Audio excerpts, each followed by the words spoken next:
Naitwa Catherine. Leo ni siku ya 3 tangu nianze ajira yangu mpya kama dada wa kazi katika nyumba hii ambayo ina uwezo kidogo. Yes, ni matajiri lakini sio sana, lakini nyumba yao ni nzuri ambayo ina kila kitu ndani, sebule nzuri, vyumba vizuri vya kulala, ua wenye marumaru. Wenyewe mnaita tiles Yes, na pia wana gari moja na hao watu ambao wameniajiri hapa kwao. Yuko mama mmoja, yuko mume wake pamoja na watoto wao 3. Kwa hivyo nyumbani hapa wamebaki watoto 2 ambao ni wa kike. Mmoja anaitwa Pamela, yeye yuko sekondari kidato cha 4, na mwingine ni mdogo tu anaitwa Anita, yuko shule ya msingi darasa la 4. Lakini mwingine ni mdogo sana wa mwaka mmoja tu. Lakini kuna mwingine wa 4 ambaye ni mkubwa. Simfahamu, ila nimeambiwa tu kwamba yuko chuoni mkoani Arusha anasoma. Kama dada wa kazi mimi nilikuwa nimeendelea na majukumu yangu ya kila siku, na kubwa ilikuwa ni kuhakikisha kwamba nimepika, nimefanya usafi wa nyumba kila wakati, kuhakikisha nyumba iko vizuri. Kama ambavyo nyumba yenyewe ni nzuri, basi ilikuwa ni hivyo. Na leo ilikuwa ni asubuhi ya 3 ndani ya nyumba hiyo tangu nilipokuwa nimeanza kazi. Sifanyi kazi hii kwa sababu napenda, ila imenibidi, na ni kwa sababu fulani hivi ambazo zimesababisha nikafukuzwa nyumbani na baba na mama, na nikaambiwa nitafute mahali pa kwenda. Kwa hivyo walinikataa kabisa kwamba mimi sio mtoto wao, tena wao sio wazazi wangu, kutokana na sababu fulani hivi za kiimani ambazo mimi siwezi kutaja kwa sasa, kwa sababu natakiwa kutunza siri, lakini pia kuwatunzia heshima kama wazazi wangu. Kathe, ujambo? Ilikuwa ni sauti ambayo ilikuwa imeniita nyuma wakati ambapo nilikuwa nachemsha chai jikoni. Niligeuka na nikamkuta baba mwenye nyumba hiyo, ambaye alikuwa ni mume wa bosi wangu Bi Diana, ambaye anaitwa Felix. Ni baba mtu mzima tu na ana heshima zake kwa kweli, ni mtumishi wa serikali. Nikamwambia, "Sijambo, shikamoo baba." Nilimjibu nikipiga goti kidogo kama nilivyozoea kufanya nyumbani kwetu mkoani huko. Kila ninaposalimia alinizidi umri. "Marhaba, vipi? Umeshaweza kutumia jiko la gesi sasa hivi?" "Ndio baba, ila bado naliogopa. Naona kama itanilipukia hivi."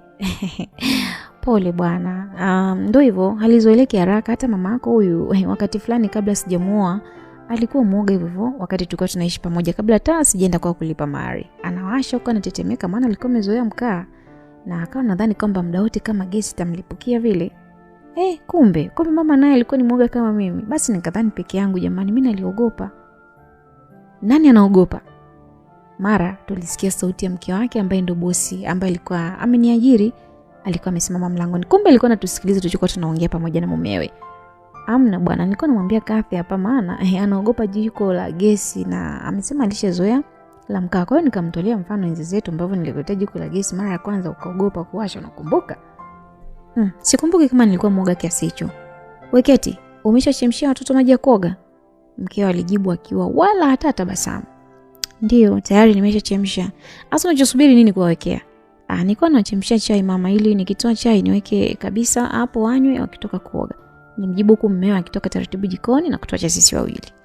Ni kweli nilichokuwa nimechemsha maji ya moto, lakini sikuwa nimeweka kwenye ndoo ya kuogea. Ilikuwa imebaki kwenye sufuria, ili nitoe kwanza chai, nizime jiko la gesi, ndio nimimine maji kwenye ndoo nikawaogesha, maana sikuwa naliamini kabisa ile jiko la gesi. Yaani ilikuwa ni mara yangu ya kwanza kabisa kulitumia. "Hebu fanyaga mambo yako kwa utaratibu basi." Aliniambia mama huyu, na alinisinga kichwani kwa mkono wake kama kunisukuma hivi. Nikamwambia, "Mama samahani, kazi kuongea na umeza watu tu, kujichekesha, tutafuta kwako bwana. Wewe vipi? Umekuja kuchekecheka na mume wangu hapa?" Mama huyu aliniambia na akanisonya kweli kweli. Sikumjibu kitu chochote, nibaki tu nimejinamia, maana nilikuwa nimejisikia vibaya sana kwa sababu mumeo wala sikuwa nimemuita aje kuzungumza, na pia hatukuongea kitu ambacho kilikuwa ni kibaya. Alipotoka nilipoa sufuria ya chai na nikatia kwenye chupa, nikaweka maji ya moto kwenye ndoo yangu, nikapoza na kuweka bafuni.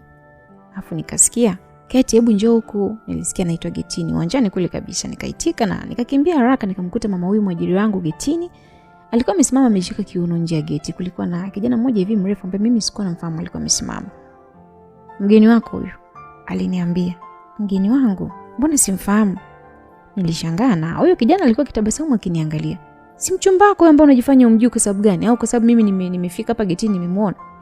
Nimemkuta hapa anachungulia hapa, ni mchumba wako ndo kaja?" "Hapana mama, mbona mimi simjui kijana?"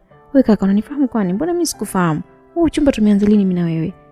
Nilimuuliza yule kijana mrefu mweusi. Akaniambia, jamani Kathy, unanikataa mbele ya mama yako mzazi kweli? Si wewe ndio ambaye ulinielekeza mpaka hapa kwenu, afu sasa hizi unanikataa Kathy kwa sababu mama yako? Kijana huyo alijibu mpaka akitaja jina langu jamani. Nikabaki namtazama kwa kustaajabu. Maana tangu nije kwenye hiyo nyumba ndo kwanza na siku ya 3. Sipajui dukani wala gengeni wala barabarani, sijai kwenda wala nje ya geti. Sasa huyo kijana amenifahamuje mpaka jina langu jamani? Yaani pamoja na ugeni wangu wote ambao niko nao, tena anadai kwamba mimi ni mchumba wake jamani. Mama akaniambia, kwa hiyo kumbe ndani siku 3 tu ushaanza kunitangaza kwamba mimi mama yako mzazi na hapa ni nyumbani kwenu, si ndio?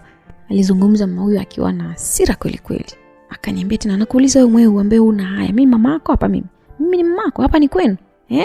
Hapa ni kwenu? Aliniuliza kwa hasira, afa akawa ananivuta sikio langu analifinya na kunitia maumivu makali sana. Mama, mimi sijawahi kusema maneno haya. Mimi kijana simjui hata kidogo. Yaani ndo kwanza mimi namuona leo, siwezi kudanganya mamangu. Nadanganya ili nipate nini? Nilimjibu huko nikiugulia ile maumivu ambayo nilikuwa napata sikioni. Nyang'ao mkubwa wewe. Sasa ndo mtu ajue mpaka jina lako. Yaani umekuja juzi tu ushaanza kudanga, hata wiki haijafika huyo mtoto. Lo! Aliongea mama yule, afa akaniwasha kofi moja la mgongoni ambalo liliniingia kisawasawa kwa kweli. Kwani mama, hebu kwanza samani. Kumbe Catherine ni mpenzi wangu hapa sio kwao? Yule kijana alimuuliza tena akiwa hana hata uso wa aibu. Wakati maskini mimi sio rafiki yake wala sio mpenzi wake, simfahamu, yani ndo kwanza namuona leo. Nani mpenzi wako wewe kaka? Mbona? Nikaanza kuingilia. Mama akaniambia, hebu kelele huko. Catherine, yani unanikana? Kijana yule aliongea tena. Hebu nisikize kijana. Huyu binti si mchumba wako, sio wala yako, mimi sijui, yeye kudanganya tu. Huyu hapa ndani ni mfanyakazi wa ndani. Kula, kulala, kuosha vyombo, mpika ugali, wali, mfua chupi za watoto wangu, mdeki vyoo, yani ndio hivyo. Kwa hiyo kama umekosa wa dada ukaamua kumchukua dada wa kazi, na kuhurumia sana, unaweza kwenda. Nadhani umenisikia. Mimi sihitaji vijana wa ajabu hapa kwangu. Hebu tazama kwanza. Hebu sura yake imeshanika magotini, kichwani sio umenyoa vitu gani? Yani yani kama chokora unakuja kugonga kwenye geti langu hapa. Hebu naomba ondoke zako, sawa? Mama alimwambia kijana ambaye alikuwa ni ule mfumo vijana anaita usharobalo. Yani alikuwa anaona hapa yes, lakini mama akamchambua kweli kweli. Alikuwa amenyoa kiduku, amevaa suruali ya jinsi mchano hivi magotini kama ambavyo mnasema ni fashion. Kwa kijana huyo alikuwa amejinamia chini mpaka nikawa namuonea huruma, ingawa alikuwa ananisingizia kama mimi ni mpenzi wake, jambo ambalo sio la kweli. Asante mamangu, mimi nashukuru kwa maneno haya yote ambayo umeyazungumza hapo mama, mimi nimepokea. Kijana huyo alijibu kinyonge na akanitazama mimi. Nikambenulia mdomo wangu tena kwa jeuri, kimwambia naambia tena ukome mwana. Tena ukome siku nyingine kwa mamevamia watu ambao wajui. Aliondoka kwa mwendo taratibu huko akigeuka na kuniangalia mimi pamoja na mama. Basi akaniambia, mama na wewe haya fanya haraka nenda ndani, sio unakodoa macho yako hapa kama unataka kumwaka mabusu au? Alisema mama, alikuwa ni mkali sana. Nikamwambia tu sawa mama, nilimjibu. Nikageuka kurudi ndani na taratibu niko bado naugulia ile maumivu ya kupigwa ile konde ya mgongoni pamoja na kufinywa sikioni. Yani kama mtoto. Nilivumilia yote kwa sababu nilikuwa sitaki kupoteza kazi. Na ndio kwanza nimefika.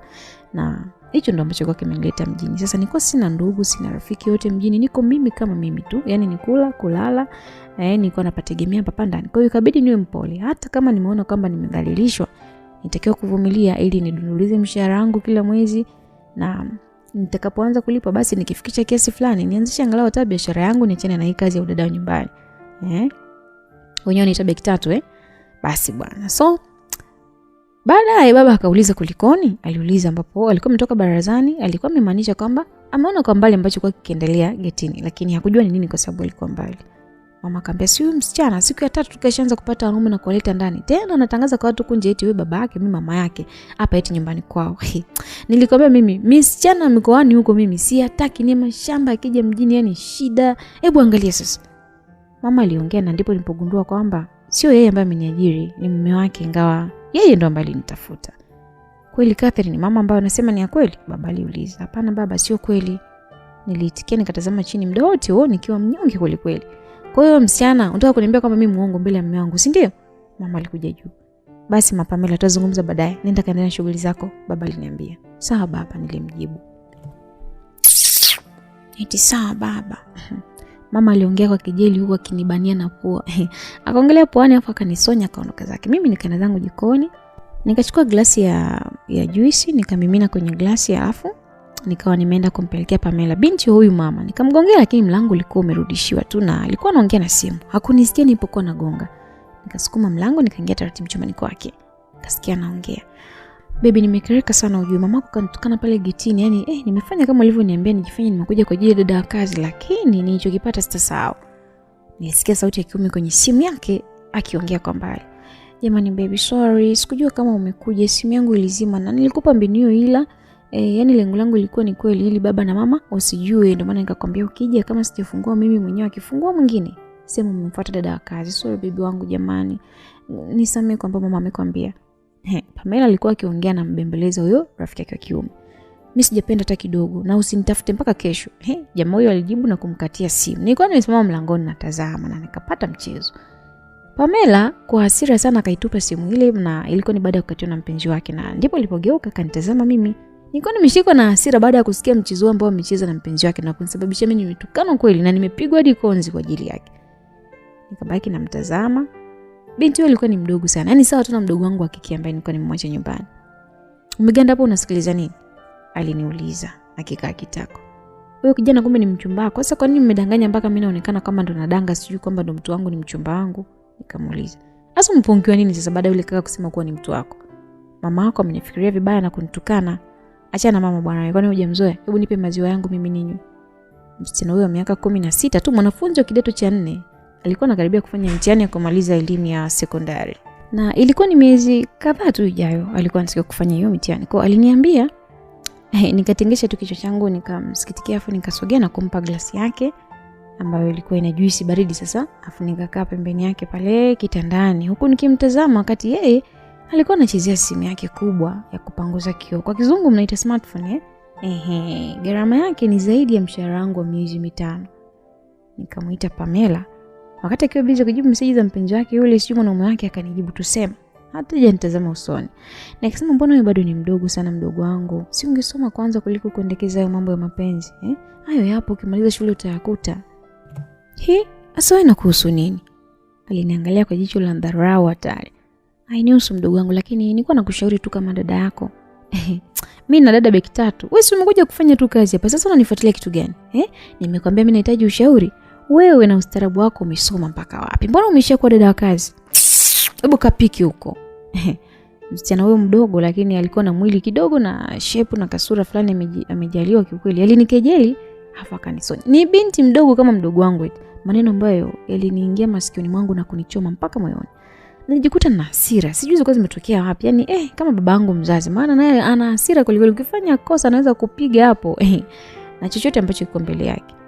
Nikamwambia Pamela, maneno gani ambayo unatamka? Uone kama wewe ni mdogo wangu. Yaani mpaka unikosea adabu kiasi hicho lazima uongee hivyo. Nilimuuliza kwa hasira. Udogo?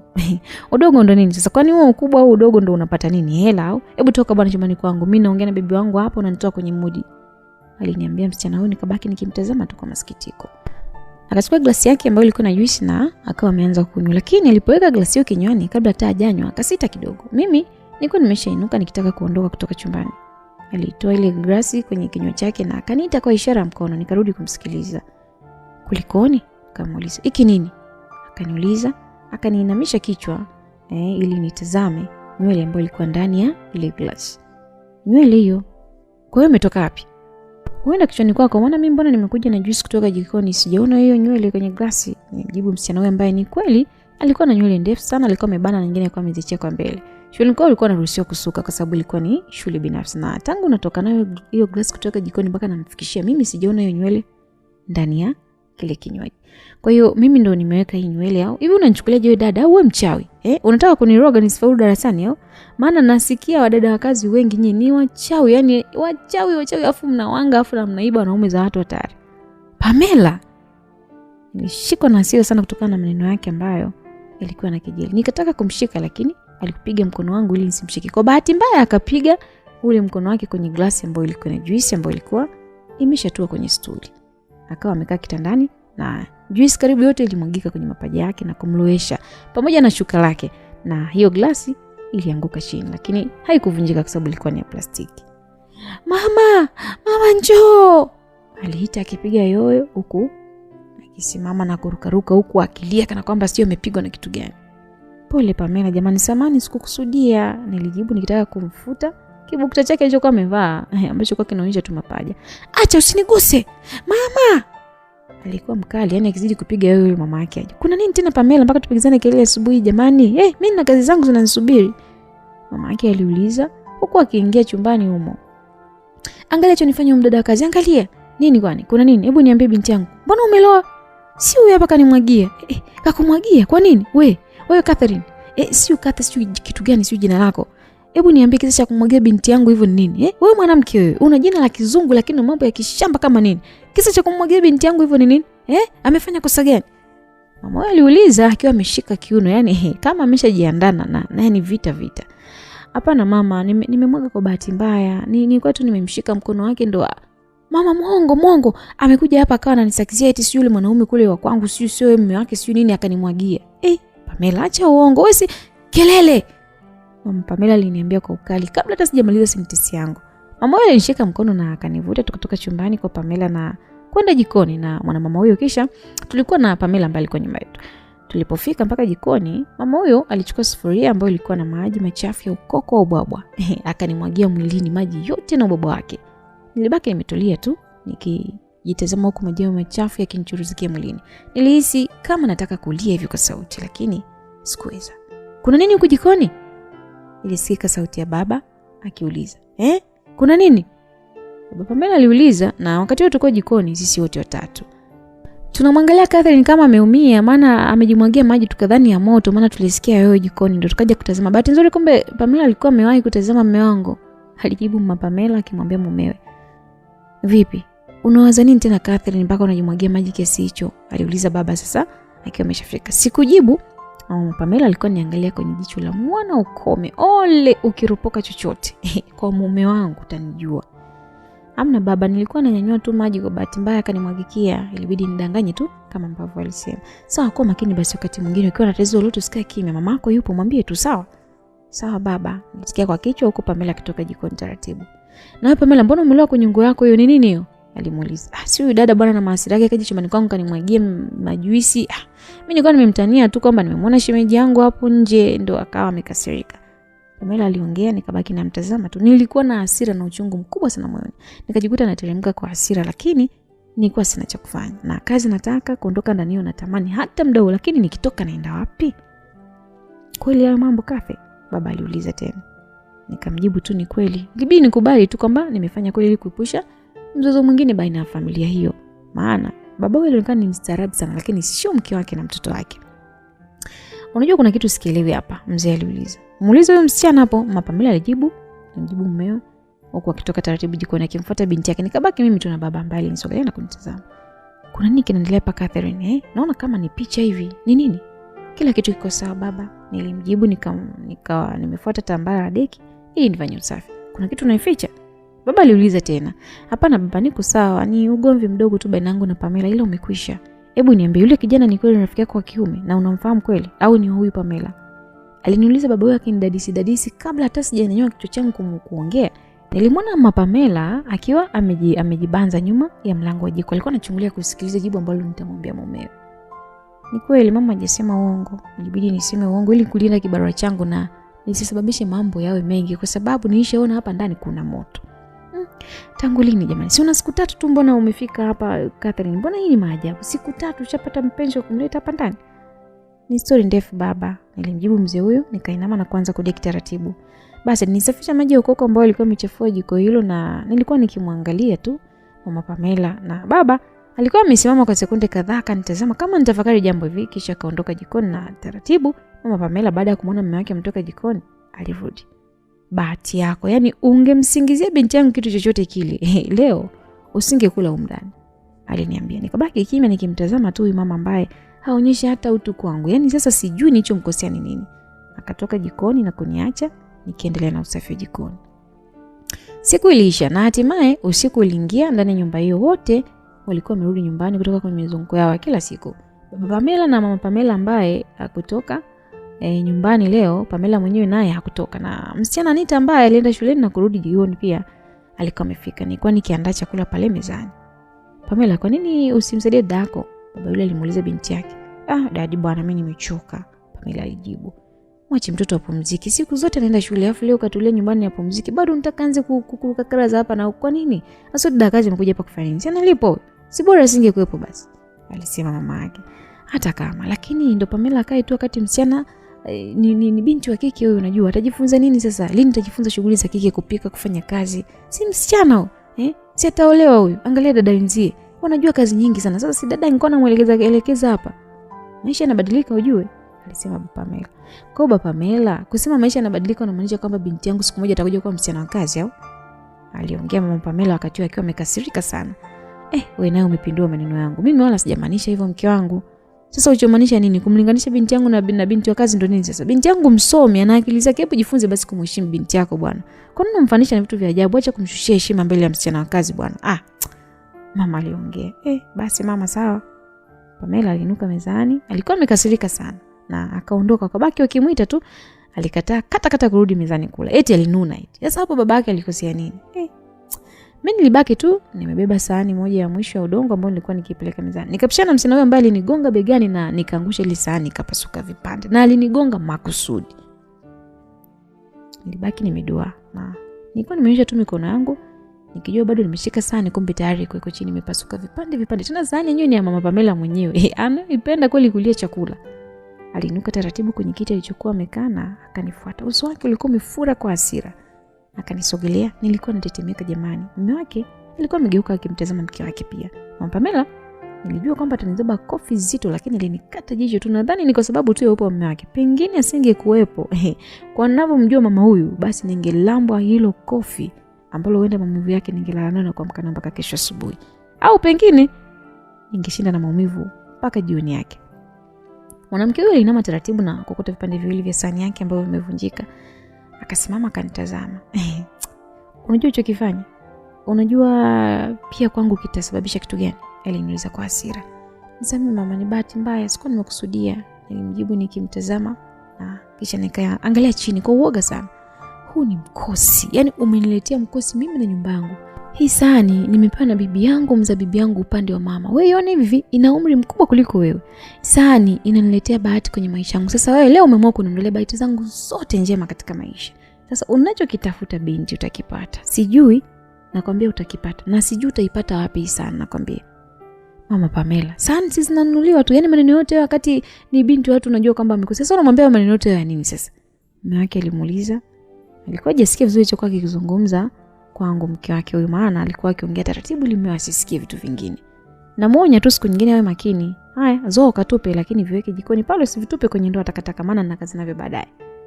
Mama Pamela alijibu kwa mume wake huyu ambaye alitikisa kichwa, na mimi nianza kuokota vipande vile taratibu na kuvipeleka kwenda kutupa. Kisha nilimaliza kuandaa chakula na wakaanza kula. Wakati huo mimi nilikuwa nasafisha jiko likae sawa ili na mimi nijipakulie chakula changu nile mwenyewe. Nilipomaliza kuweka vizuri jikoni, nikajipakulia chakula changu ambacho ilikuwa ni wali na kuku, na nilikuwa nimeunga mimi mwenyewe mchuzi rosti. Nikajiwekea mezani. Wakati huo baba mwenye nyumba alikuwa ameshakwenda chumbani kulala. Nikakaa mezani peke yangu na kipaji changu cha kuku katika wali, na nilikuwa sijala muda mrefu sana chakula kizuri kama hicho. Nilifumba macho na kuanza kusali kwanza. Baba, katika jina la Yesu, ninakushukuru kwa chakula hiki ambacho umenijalia. Sikutegemea kuwa siku moja nitakula kuku kama hivi. Nimekula vitu vya ajabu sana na vingine vya jalalani na maji ya mferejini na visima ambavyo si visafi wakati wote. Lakini muda wote Baba ulilinda tumbo langu. Sikuumwa tumbo wala sikuumwa ugonjwa wote ule. Na uliniponya bila hata kwenda hospitali, sababu ulijua hata shilingi 100 kununua dawa sikuwa nayo. Na hatimaye leo umeniwezesha nakula vizuri na kunywa vizuri. Nakushukuru sana umeniwezesha Baba. Kwa maisha yangu tangu nilipotoka, nilimuomba Mola nije kwenye baridi kali na sikuwaza kama nitapata mahali pazuri penye kitanda kizuri cha kulala na kuweka ubavu wangu. Baba, wabariki watafutaji wote na watu wote katika nyumba hii, naamini na mimi pia unisaidie ili niweze kutimiza majukumu yangu kwa moyo bila kutegea wala kusita. Ni katika jina la Baba, la Mwana na Roho Mtakatifu. Amina. Nilimaliza maombi yangu na kuivuta sahani yangu ya wali karibu. Kisha kwa sababu nilimisi sana nyama kwa muda mrefu tena ya kuku, nilikuwa na mwaka sijaitia machoni kuku jamani. Naona tu uko nje mtaani wakitembea lakini sio kwa. Kwa hiyo nilikuwa nimeimisi sana, na ni kwa sababu tu ya mapito ya maisha yangu. Kiukweli tangu niondoke nyumbani nilipofukuzwa, ni miezi karibia 3 sasa. Nilikuwa nimekuja Dar es Salaam na ni mwezi wa 3 sasa. Mwezi huu wote nilikuwa nimelala tu nje katika jiji la Dar nikiungaunga tu na wasichana pamoja na vijana wengine kama mimi ambao hawana kazi wala hawana wenyeji wala ndugu. Kwa hivyo nilikuwa nazurula tu niseme, mpaka ambapo ilifika muda nikawa nimekutana na hii familia. Kwa hivyo niliona ni bora nianze na kipaji cha kuku ambacho kiliniona. Nikakata taratibu, nikashika na kutazama kwanza nikiwa siamini, hadi siamini mate alinitoka. Nikageuza mtoto wa watu mimi mate ananitoka kama vile sio mimi ambaye na karibia kula. Kisha nikafumba macho yangu taratibu na kuanza kusogeza kinywani. Ni megi mnofu wa kipande hicho. Lakini nilipofikisha kinywani, nikashangaa nataka kung'ata ngozi ya mtu. Nilishtuka na kufumbua macho, nikakutana na mkono umeshika mnofu wa nyama hiyo. Kutazama alikuwa ni mama mwenye nyumba. Yaani Mama Pamela.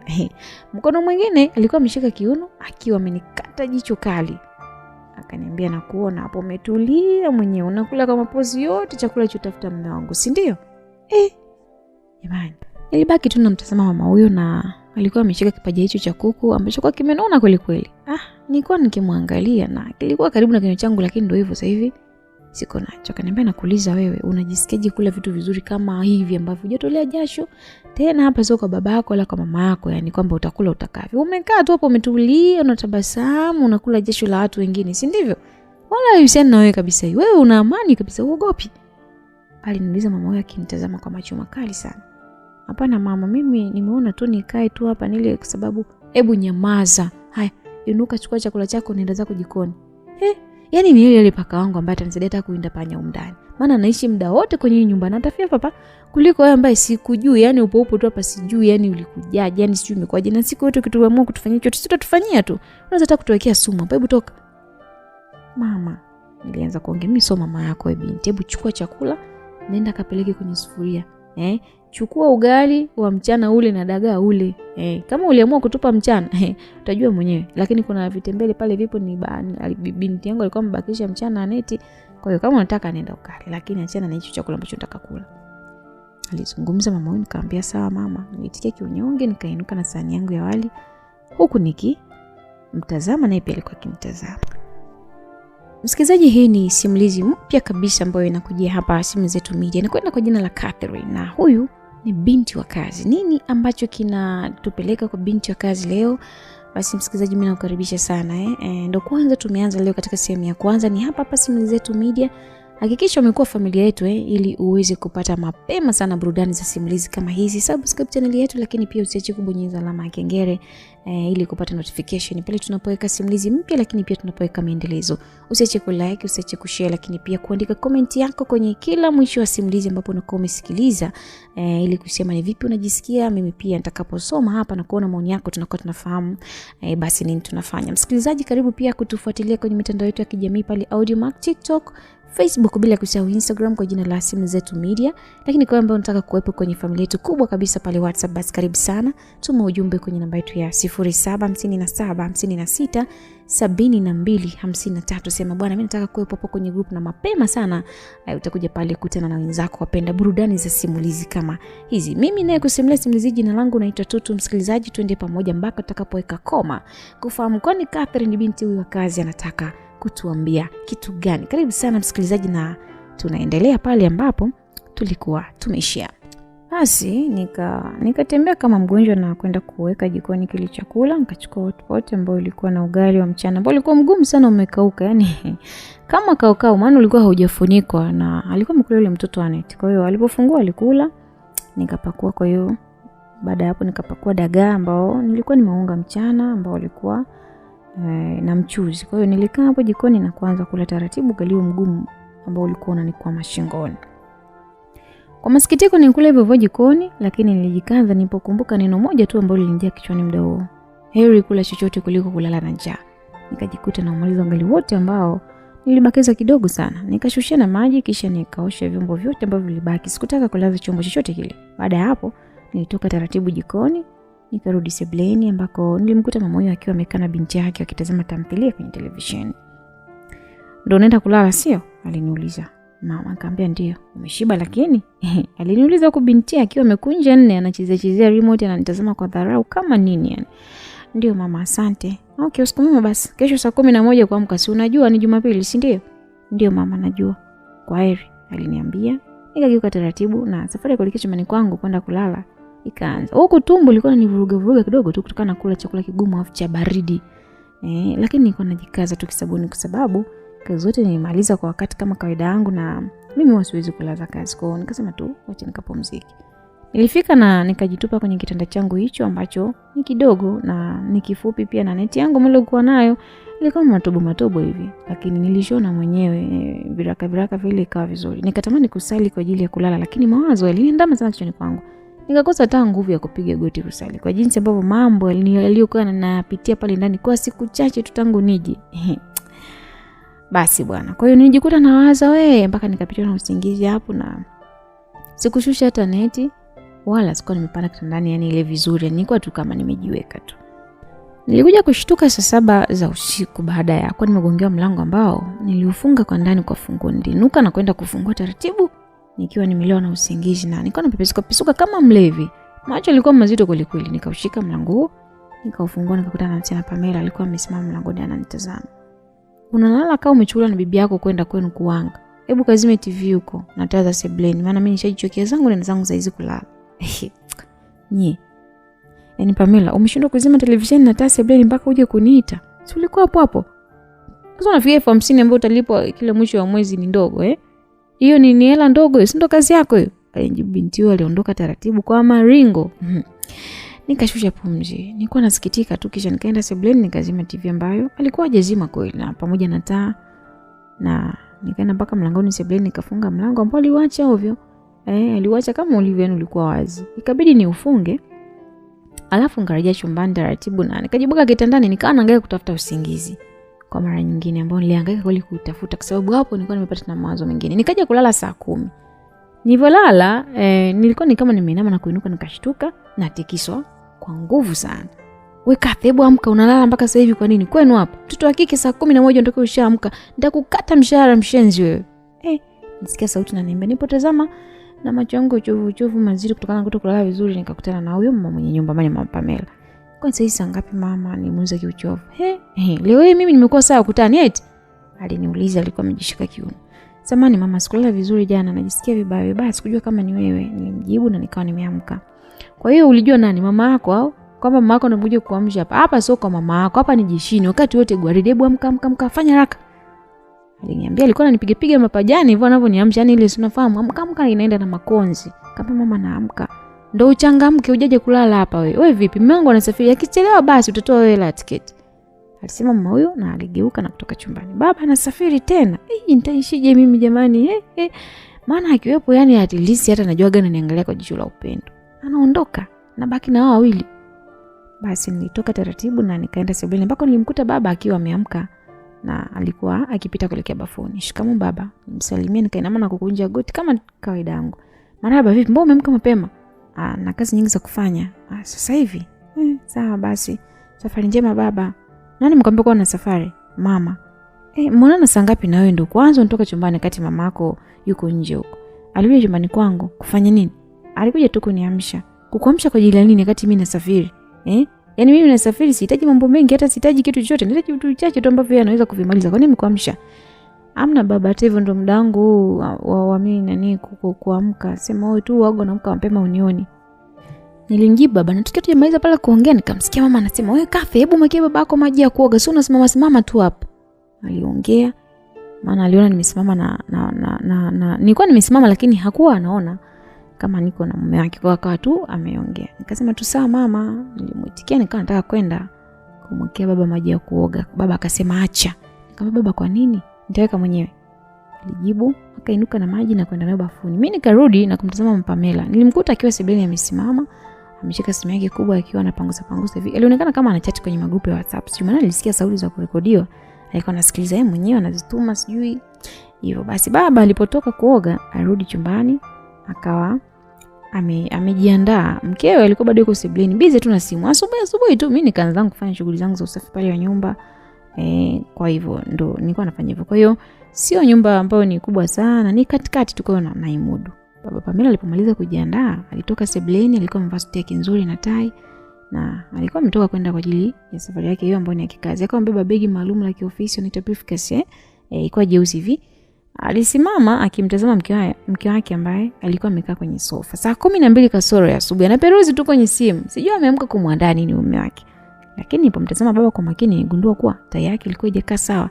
Nikatamani nimwambie mama irekebishe, lakini nikakosa pa kuanzia. Nikawaza jambo jema ambalo naweza kufanya. Maana naweza nikafanya hivyo afu mama huyo akanigeuka sasa hivi. Na akafanya mambo yakawa shughuli sasa hivi. Nikatulia. Akamwambia mke wangu naondoka. Baba anamwambia, "Haya mwanangu, safari njema uko endako. Mimi niko hapa natazama mambo yangu ya vikoba huko. Kuna mkopo nataka nichukue kama milioni 5 hivi nifanyie mambo yangu. Na Pamela alimjibu akiendelea kupangusa simu yake ganjani. Sio kwamba ni mama mtu mzima sana, ni kama dada yangu tu, ila namuita jina la mama kwa sababu tu mume wake ni mtu mzima sana ambaye siwezi kumuita kaka. Kwa hiyo lazima na mke wake huyu nimuite mama kwa sababu yuko kwenye miaka ya 30 hivi mpaka 34 hivi, 38 afiki. Yaani hata 40 haikuti. Kwa hiyo kwa kumkadiria niona tu ni kwa heshima tu ya baba ambaye ana miaka 50 mpaka 52 huko 53. Kwa hiyo nikikadiria na mama najua wameachana umbali mkubwa sana. Kwa kama yule namuita baba, siwezi kumuita mama dada. Kwa hivyo ndio maana namuita mama. Na mimi nilikuwa na miaka 25. Basi mume wake yani baba Pamela aliondoka taratibu, lakini moyoni nilikuwa nikishuhudia sio vema kumwacha ende vile. Yani nishamuona ile time imekaaje, sijui jamani huyu mume ana mke wake nyumbani. Basi mimi nilichofanya nilimfuata kimya mpaka nje wakati anatoka uani. Nikamuita baba. Nimuita, aligeuka na kunitazama. Catherine, sijakuaga kumbe, samani nilikuwa mbali sana, kwa heri. Ndo naondoka, ukae vizuri na mama yako sawa? Kama kuna tatizo lolote wazi usisite kuniambia, na ukiona kumwambia yeye changamoto jambo lako pia uniambie mimi sawa? Nikamwambia sawa baba. Sawa bye. Alijibu akifuata gari yake na kufungua mlango. Nikamuita tena baba. Aligeuka na kunitazama na akaniangalia. Nikaangalia kulia na kushoto kama kuna usalama hivi, afu akaniuliza, Catherine vipi, kuna tatizo? Hakuna tatizo baba. Nilikuwa sasa namjibu kwa ishara kumuonyesha mikono yangu shingoni kwamba kuna shida. Lakini alikuwa akitazama haelewi. Yani akajitazama tena baadaye akagundua, akasema kumbe tai. Alijibu akakunja mkono wake kutaka kujifunga vizuri na kunyosha. Lakini mara nikaona nakunja uso, ni kama mtu anasikia maumivu. Nikamuuliza baba kuna tatizo? Akasema hapana, ni mkono wangu nimesahau kama umeteguka, kwa hiyo nikiukunja tu naomba unisaidie kuweka vizuri tai, aliniambia. Basi nikaingia na wasiwasi hata kumsogelea bosi wangu huyo ambaye ameoa, ana watoto wakubwa tu. Ila nikajisogeza na kwa hofu nikawa naangalia kulia na kushoto, kisha nikamshika kola yake vizuri ambayo nayo ilikuwa imekaa haijakaa vizuri sana. Nikamnyosha tai yake na yeye alikuwa ananitazama usoni, mimi nikawa natazama chini kwa aibu, maana wakati tulikuwa tumesogeleana sana. Nikamwambia baba tayari nika vizuri Niuliza ndio baba. Asante sana mwanangu kwa kujalia, ningeenda huko hivi yani ningeona watu wananishangaa tu. Usijali baba, basi safari njema, nilimjibu huku nikirudi hatua kadhaa nyuma kuweka umbali wa kutosha kati yangu mimi naye. Na baki salama mwanangu, alinijibu akanipungia mkono na mimi nikampungia mkono. Akaingia kwenye gari yake na akawasha gari na kuondoka taratibu mpaka getini akiwa ameshafungua yeye mwenyewe kitambo. Yani jamani, sasa sijui mwanamke aliamka kufanya nini.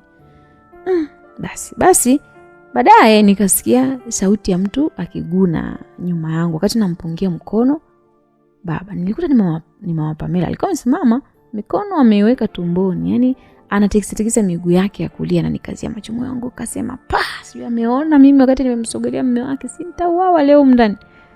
Basi nikabaki nimetoa macho mbele ya mama huyu nikijua mambo yameshakuwa mazito, maana huyu mama kama ameona hanaga jambo dogo. Kilichokuwa kimekusimamisha muda wote hapo ni nini? Unamwaga mara 10, si umeshamwaga ndani Sasa si ungeenda ndani kwanza, unamwagaga sana hivyo amekwambia anaenda kufa. Hapana mama. Hasa nini ambacho kinakusubirisha hapo Mwenye babake mwenyewe ametulia tuli chumbani, wala hajamka. Wewe kiherehere kama nini? Bye baba, bye baba. Unatafuta kupigwa Hapana mama. Ukifanya uende ukaendelea na kazi. Kuna kumwogesha mtoto, chooni ya kujedekiwa, bafuni ya kujedekiwa, ubuyu hujatoa, upike chai, kuna nguo zangu za mume wangu, za Pamela, za mtoto, zote zinasubiri kufua. Umekaa tu hapa unashangaa tu. Bye bye, bye bye. Usinitafute nikupige mimi hapa sasa hivi. Sawa mama, samani. Hebu potea mbele yangu bwana. Dada mtu mzima mpaka upelekeshwe kama mtoto. Wewe vipi wewe? Sonya mama huyu akaondoka zake na mimi nilikuwa natazama chini. Mikono yangu ilikuwa nyuma. Yaani kwa unyenyekevu, sijui ni kwa uoga sijui. Nikaingia ndani taratibu na kuendelea na shughuli zangu za kila siku ambazo nafanya mpaka majira saa 1:30 asubuhi ambapo nilitoa mlima mkubwa wa nguo ambazo za mama mwenye nyumba, baba mwenye nyumba, Pamela, mtoto, yani hivyo kila mtu tuseme. Basi wakati nikifua nikakumbuka kwamba ilikuwa ni saa 1:30 hivi kuelekea saa 2. Nikamwona Pamela anatoka nje na sahani mkononi mwake. Nikasimama na kumtazama ambeba nini? Maana nilivyotazama sahani ile niligundua kama ni kama ile ambayo niliacha jana ilikuwa na wali baada ya kuzuiliwa kula na mama yake. Na nikawa nimeambia nile ugali. Nimfuata kwa macho mpaka nikainuka na kumfuata kwa nyuma. Kutazama alikuwa anaenda wapi na hiyo sahani. Ndio niliposhuhudia anaenda kwenye ndoo ya takataka na kufunua ile sahani. Ile sahani ile ya jana ambayo mimi nilikuwa nimeambiwa niachane na ule wali na kuku ambao sikugusa hata kidogo. Kwa hiyo alikuwa na vitupa vyote kwenye dustbin, kwenye ndoo ya taka ile. Nikamuita nikamwambia Pamela, usitupe bwana. Nimshika mkono nikamzuia usitupe. Wali na kuku jamani. Yaani jamani vilikuwa vizima tota vijachacha msichana huyu jamani. Aligeuka kaniangalia kwa jeuri. Kwani si vitupe nifanyaje? Unataka ufanyaje sasa? Nitakula. Sasa kutupa na wewe si bora nitupe tu. Maana paka wetu mwenyewe amejaribu kula ameshindwa. Anaumwa yani. Sasa mimi nikupe chakula cha paka kati amesha kinusanusa na kilamba-lamba. Pamela aliniuliza nikakosa cha kumjibu mbele msichana huyu maana alifunua sahani hiyo ya wali ambayo ilikuwa imefunikwa na sahani nyingine, akaanza kumwaga chakula kile taratibu kwenye ndoo ya takataka huku akinitazama kwa tabasamu na dharau. Na mimi nilikuwa naangalia kwa uchungu sana moyoni mwangu. Niliona chakula hicho ni kizuri kinatupa mbele ya macho yangu na mimi jana nimezuiliwa kukila. Akasema kwa kweli walimwengu. Haya, sawa. Basi baadaye nikawa nasikia yule pusi basi anakuja analia yule nyewao pale. Namsikia analia, anakuja pale kwenye ndoo ya takataka kapanda na kuanza kufukunya ule mnofu ambao ulikuwa umetupa kwenye ndoo. Ilionekana dhahiri kuwa wala hakuwa amekula ila alikuwa mbali tu ndo akasikia harufu. Ulikuwa wapi na wewe jamani mpaka mimi natupa mnofu wako na chakula chako jamani kinagombewa na mtu fulani hapa yani hajawahi hata kula kuku tangu azaliwe sijui. Pamela aliongea tena anaongea na paka. Ili aniseme mimi. Kwa nini unatupa chakula jamani na mnayo tena kizima na wala kijaribika? Kwani wewe vipi? Una njaa sana au maana sikuelewi? Umeganda hapa kama sanamu, unatazama tu chakula, umekazana chakula. Unalipia wewe. Hapana, sio kama nina njaa sana ila sio vizuri kutupa chakula na isitoshe hicho chakula ni kizima mimi ningekula tu kisingepotea. Ilikuwa ni vibaya kuliko ukitupa. Sasa utanifanyaje tena? Ndio hivyo nishatupa. Na kama unakitaka basi ndio hivyo saidia na paka huyu ingia humu na mwenzako. Mchambo humu kuleni. Bwana achana mimi bwana. Aliniambia msichana huyu kwa kinisonya na akaniambia kwamba leo alikuwa ameniandalia bonge la surprise. Sijui alikuwa anamaanisha nini. Basi alisonya na mimi sasa sijui chuki ilikuwa imetokea wapi kwa binti. Nikamtazama tu wakati anaondoka mbele yangu kwa mwendo wa maringo, nikatikisa kichwa tu na niliinama na kuzoa taka ambazo zilikuwa zimemwaga na paka huyo wakati anatafuta kile chakula nikazoa. Basi baada hapo nikaenda bombani nikanawa mikono na nikaendelea na shughuli zangu. Sasa wakati ninakatiza sebleni nikaona nimeitwa. We chizi, mama aliniita. Jina ambalo nishinda kuitikia. Nikasimama tu kugeuka kutazama na nikamkuta yuko na binti yake. Yuko pale sebleni wamekaa, nikawafuata. Abe mama umeniita? Hujasikia Nieleze ulichokuwa unakifanya hapo. Aliniambia akinipa simu kubwa binti yake Pamela. Nikaishika na kuitazama. Nikakutana na video ambayo ilikuwa inanionyesha nikiwa nimesimama na mume wake, yani baba Pamela. Karibu na gari. Nilikuwa namweka sawa tai yake na ndio niliposhuhudia mama huyo akiinuka karibu kwenye sofa ambalo alikuwa amekaa pale akasogea ambapo mimi nilikuwepo. Akafunga kanga yake vizuri kiunoni. Akakaza ili isivuke wakati tukio ambalo analiandaa isije kavuka. Nilibaki tu natazama hiyo video kwa makini sana. Maana sijui imechukuliwa saa ngapi na kimechukua kipande kile tu ambacho nilikuwa naweka tai vizuri yule baba. Wakati nisimama naye muda mrefu, kumbe wakati nafanya hivyo yule binti alikuwa dirishani alikuwa anatazama. Kwa hiyo akawa ameenda kunichonganisha kwa mama yake. Na nadhani ndio surprise ambayo binti yule Pamela aliniambia nijisebleni kuna surprise yangu. Vipi, uone vizuri au? Tukupe miwani? Mama aliuliza huko akinisogelea usoni alikuwa amejaa na ndita. Hapana mama naona, nilimjibu. Unaona sasa ambacho unatolea macho hapo ni nini? Amna mama mimi sikuwa na nia mbaya. Baba tayari alikuwa mkaa vibaya. Wewe mke wake? Hapana mama, wewe ni binti yake? Hapana. Asa kielele cha nini sasa? Mimi sikumuona au? Sema ni mama mimi sikuwa na maana. Kabla sijamaliza sentence yangu nilishtukia kibao kizito kinataka kutoka kwenye shavu langu, lakini kwa kuwa nishajiandaa kisaikolojia kwamba muda wote mama atanishushia mvua ya makofi kama sio ngumi, nijikuta mkono wangu ukinyanyuka na kupangua ile kofi zito bila hata kutegemea. Wanaita self defense unanizuia una huo uwezo, aliniambia. Sasa huyu mama alinyosha mguu wake na kunipiga teke zito ambalo sikujiandaa nalo kabisa. Nikajikuta naenda mpaka chini sakafuni, nikaanguka mzima chali. Na aliponifuata pale chini, yeye na mtoto wake, alikuja mtoto wake akanishika mkono wa kulia na kushoto. Yule mama akanibana na miguu yangu, yani nisifurukute na uwanja ukawa wake. Sasa jamani, nilipigwa hayo makofi usoni. Nikamwambia mama tafadhali utaniua, naomba unisamee. Yani bora ufe nyang'ao wewe kuliko yani wewe unataka kuniambia mimi mume wangu umekuja juzi tu. Mama piga huyu mpaka akome kummendea babangu, mpige. Pamela alikuwa anasisitiza, anashangilia kweli kupigwa kwangu. Yani alikuwa anashangilia kweli. Basi nilipigwa mpaka nikawa naona giza, yani naona maruweru, yani nyota zinazunguka kutoka na makofi ambayo nilikuwa nimepigwa. Baadaye tukasikia sauti ya jirani ambaye alikuwa amemwambia mama Pamela, vipi?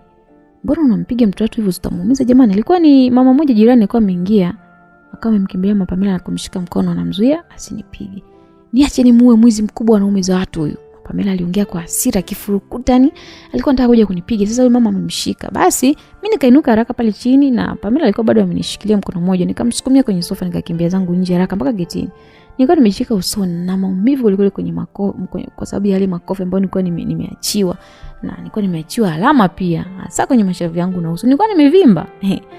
Basi sikuishia getini tu, nilitoka mpaka nje ya geti, nikafika nje kabisa. Nikatafuta sehemu nikakaa na nikaanza kulia. Si kwa sababu ya maumivu tu ya kupigwa au kuchangiwa na mama huyo sio na binti yake. Uchungu zaidi ilikuwa ni shutuma ambazo sio za kweli dhidi yangu, kwamba namchukulia mume wake. Kisa tu ile video sio sekunde 30 ambayo amerekodi binti yake. Wakati si kweli, mimi nilikuwa namweka tutai vizuri. Basi baadaye nikasikia binti yangu.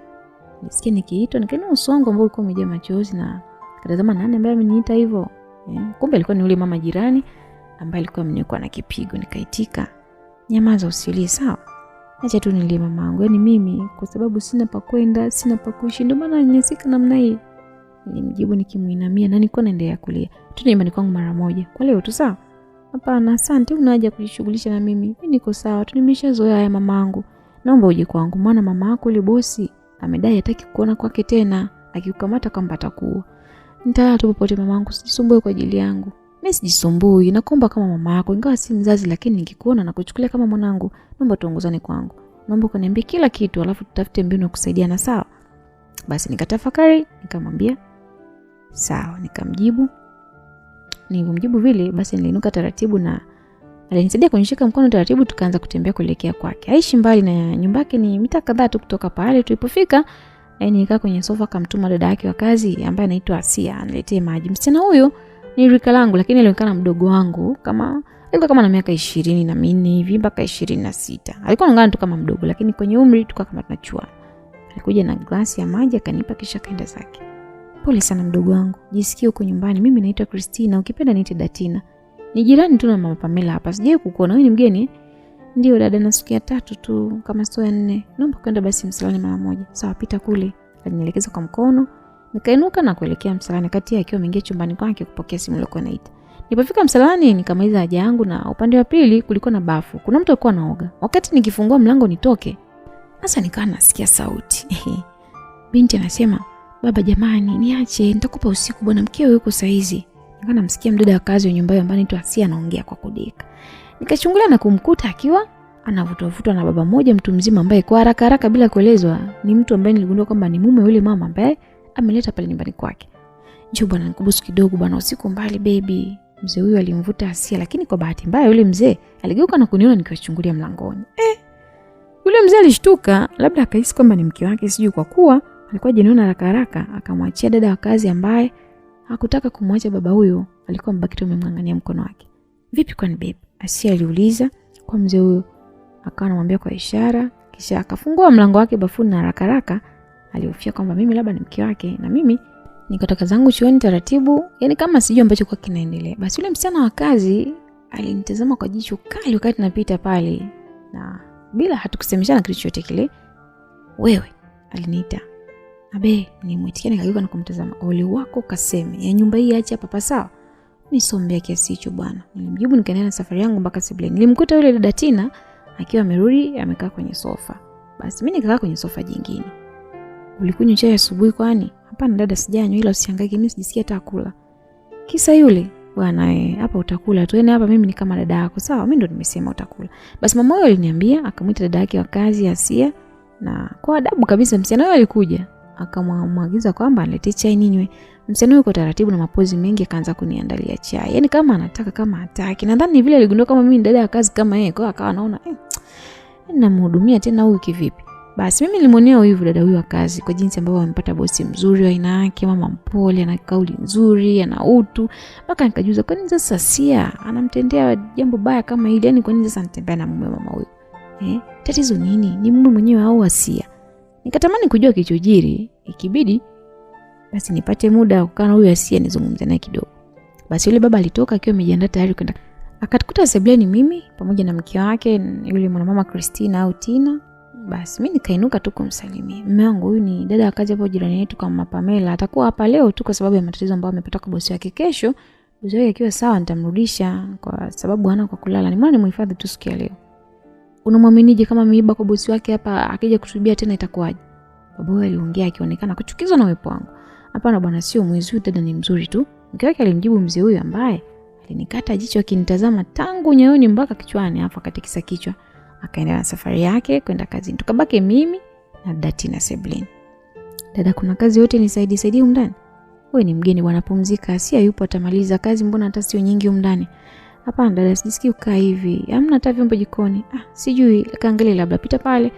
Alinijibu. Nikainuka na kwenda jikoni kuosha vyombo. Nikamkuta dada wa kazi mwenzangu Asia akiwa anachambua mboga majani. Alikuwa anaziandaa kwa ajili ya mchana. Akaniambia karibu. Nikamwambia asante. Vipi hujamwambia dada kuhusu ulivyotuona? Nikamwambia hapana, mimi sijamwambia, japo tu sijafurahishwa. Kwa nini unafanya hivyo dada? Wakati anaonekana ni mstaarabu. Ni kama unakosea kufanya ambacho unakifanya. Nimuuliza msichana wewe mbali cheka sana. Wewe umetokea mkoa gani? Nikamtajia mkoa wangu. Basi ndio maana mshamba ni wewe. Wewe mjini ujije kutafuta, umekuja kujionyesha tu eti. Kwa nini nasema hivyo? Kwa sababu unashindwa kujiongeza. Unategemea mshahara tu mpaka lini? Kwa nini unalipo shilingi ngapi mwenzangu? Maana inaonekana unalipo kama mamilioni na bosi wako huyo ambaye sijui amekutimua, ambaye huwezi kumfanyia ubaya. 50,000 tu kwa mwezi, milioni itokea wapi? Sasa mimi unavyoniona hapa nalipa 80,000 kwa mwezi na bado napokea hela nyingine zaidi ya huo mshahara ambao huyu mama analipa. Nikitaka poda, sijui wanja, sijui perfume, huyu mzee ndo anahangaika kuniletea. Nikijiliza tu kidogo. Kwa sababu huyu mama ni mchoyo, yani hawezi kunipa. Kwa hiyo mimi nilimtegetega mpaka akaingia kwenye 18 zangu. Sasa hivi hata mke wake anamuona mchungu. Yani mpaka saa 8 usiku anamtoroka kitandani na kuja kwangu.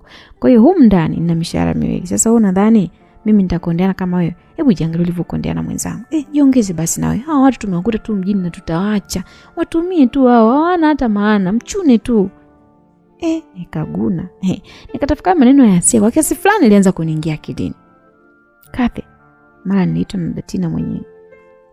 Kaambia dada akaniambia njoo mara moja, baba Pamela amekuja anahitaji kuzungumza na wewe. Baba Pamela amerudi? Nilijiuliza. Sasa fursa ndio shoga yangu. Sio kucheza tu. Mzee kaja mwenyewe kufuata. Wewe unashindwa kuelewa. Unataka kuonyesha shela gani kwamba ujue kwamba labda hilo dodo limekuangukia? Asia aliniambia. Alinong'oneza na akanisukuma niende sebuleni. Nikaenda taratibu na kumkuta yule baba amesimama akinisubiri sebuleni. Nikapigwa na butwani nilipomwona mzee huyo. Alinifuata afa akanikumbatia kwa nguvu sana. Akaniambia nakupenda sana Kathe. Nikono muondoka kazini. Kono muondoka nyumbani kwangu. Aliongea akiwa amenikumbatia na mimi nikawa nimeduaa tu, yani nashangaa bila kumuonyesha ushirikiano wote. Yani amenikumbatia, imagine. Nilimshangaa sana baba huyo aliponikumbatia. Basi akaniambia Catherine, nikawa nasikia sasa huyu mama Tina alikuwa ananiita kwenye mawazo ambayo yalinikuta kutokana na maneno ya ushawishi huyu Asia ambaye ni dada wa kazi. Nilijikuta nipo tu na mawazo, kumbe hata sio kweli. Yani sio kweli kama bosi wangu sio amefanyaje, sio bosi wangu aliniajiri kama msichana kazi nyumbani kwake nipata na kunikumbatia. Wala hakufanya hivyo. Ila tu nilikuwa tu nawaza ni kama amenikumbatia hivi kama yani. Nikamwambia dada, mbona umezubaa hivyo? Hapana dada, shikamoo. Nikamsalimia baba Pamela nikidhani leo ni siku nyingine tangutane. Kumbe ni leo. Jamani, tumesalimiana asubuhi wakati natoka. Nilisahau baba. Jirani yangu huyu Tina amenipigia simu, akawa ameniambia nikiwa safarini na kuniambia kwa kuna matatizo nyumbani na ameniambia kama amekuleta huku. Kwa hiyo nimegeuza moja kwa moja safari yangu nimegaili mpaka kesho. Kwa hiyo nikaamua nije kwanza nijue kuna nini. Mguu moja kwa moja nimefika hapa, hata nyumbani sijaenda. Catherine, niambie nini kinaendelea nyumbani? Nini ambacho kinaendelea mpaka huko hapa umevimba uso namna hiyo? Hamna baba, ni kawaida tu. Nikamjibu nikitikisa kichwa. Ya kawaida na umevimba namna hiyo? Hebu mueleze Catherine. Mwambie kila kilichotokea. Usipomweleza utamwambia nani? Mimi nimekuja hapa uniambie, usio mnyonge hivyo. Watu wanaonyesha kujali na unajifanya kama ndo mtakatifu sana kila wakati unawafichia maovu yao. Utaumia mpaka lini? Datina aliongea. Basi nikabaki nimeinamisha uso wangu chini nikiwa nawaza na kuwazoa. Kiukweli sikupenda kwa sababu ya familia ile kugombana na kuingia kwenye migogoro. Eti kisa sijui mimi. Nilikuwa makini sana kwenye matamshi yangu. Mueleze tu dada ambacho unakijua. Nimjibu Datina ambaye alianza kumuuliza baba Pamela kilichotokea na mimi niligeuka na kurudi jikoni. Sikutaka hata kukaa kusikiliza. Niambie Shostito. Ni kweli amekuja baba mwenye nyumba? Niliingia jikoni tu Asia aliniuliza. Ndio yuko sebuleni. Nilijibanza hapo nikawa nasikia. Sasa mbona unaniuliza kati umekuja kusikiliza jamani?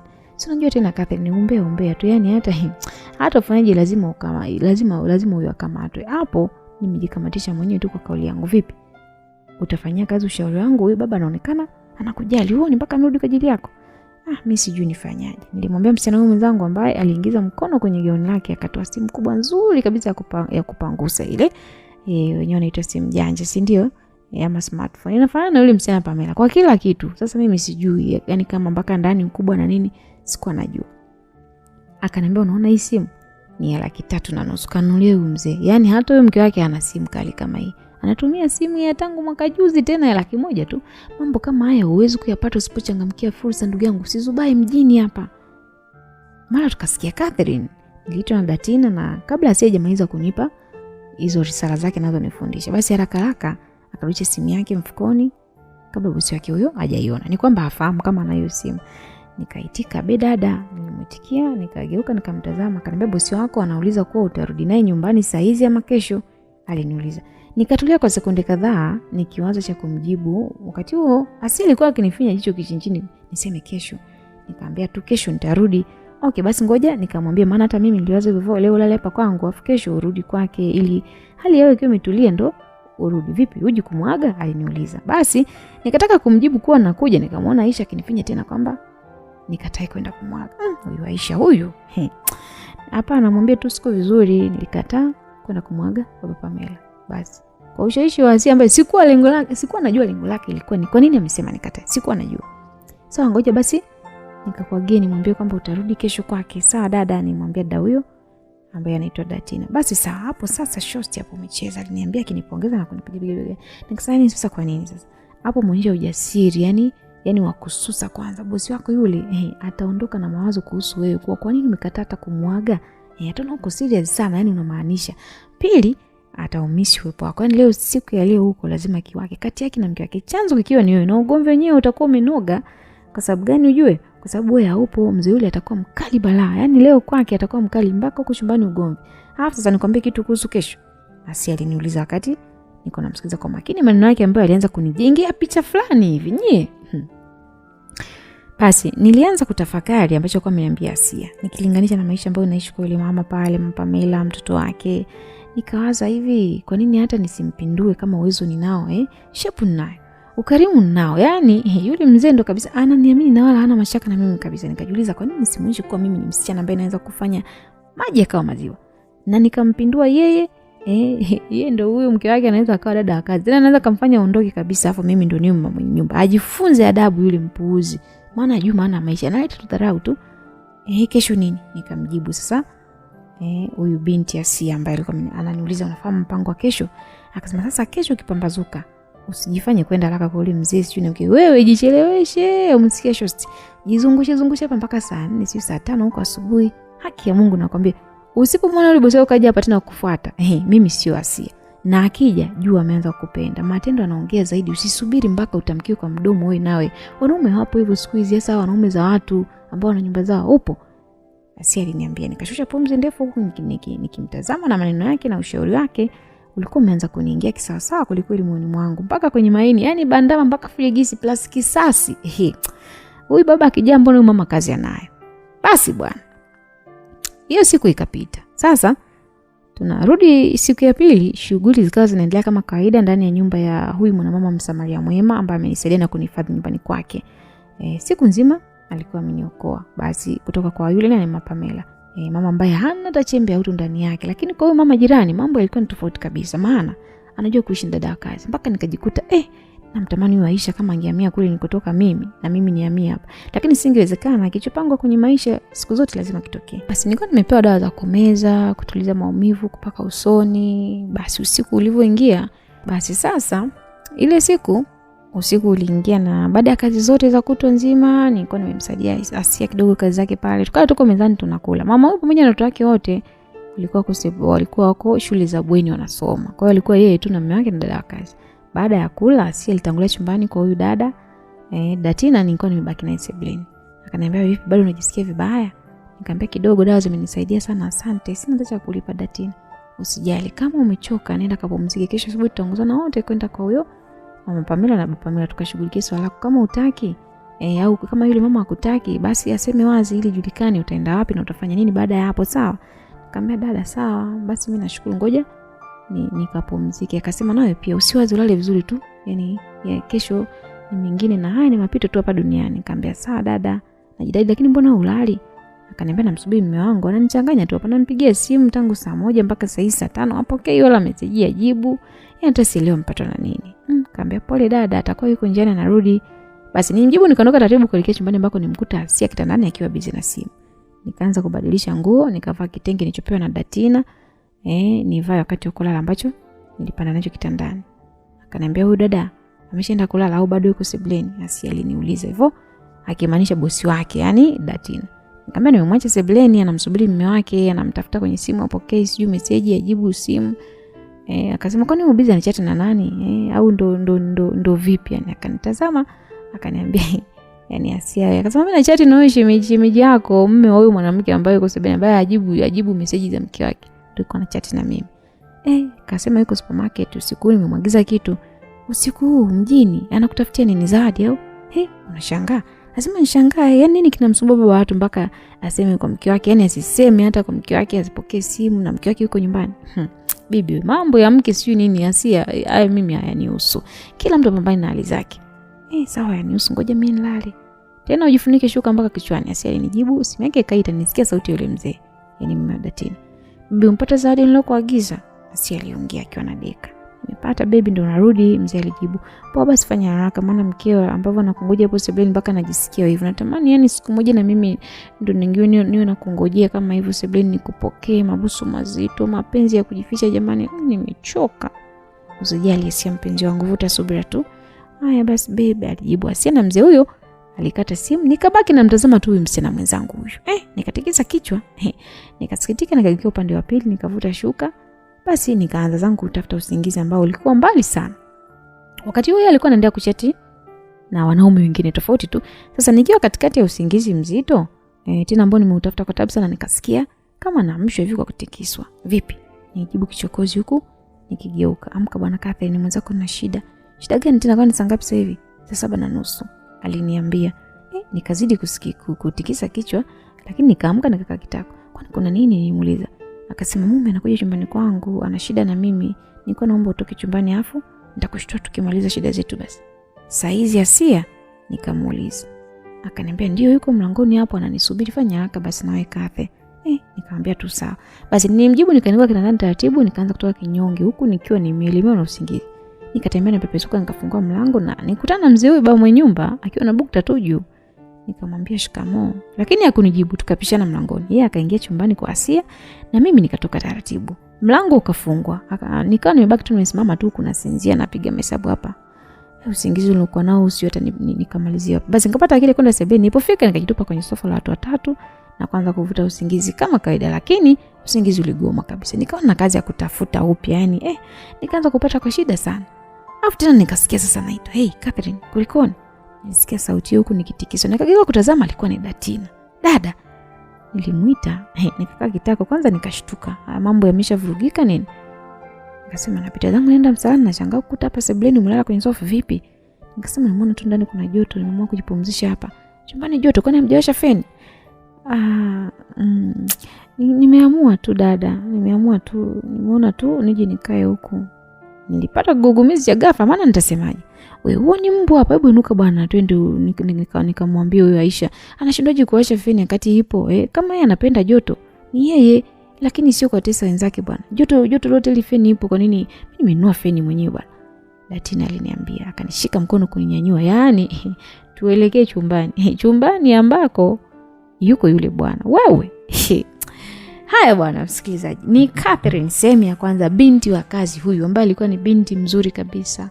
Binti mwenye adabu. Unaona kuna watu wanakujaga wanakuwa ni wazuri kwenye maisha, lakini kuna watu wapo kwa ajili ya kuwafanya wenzao wabadilike.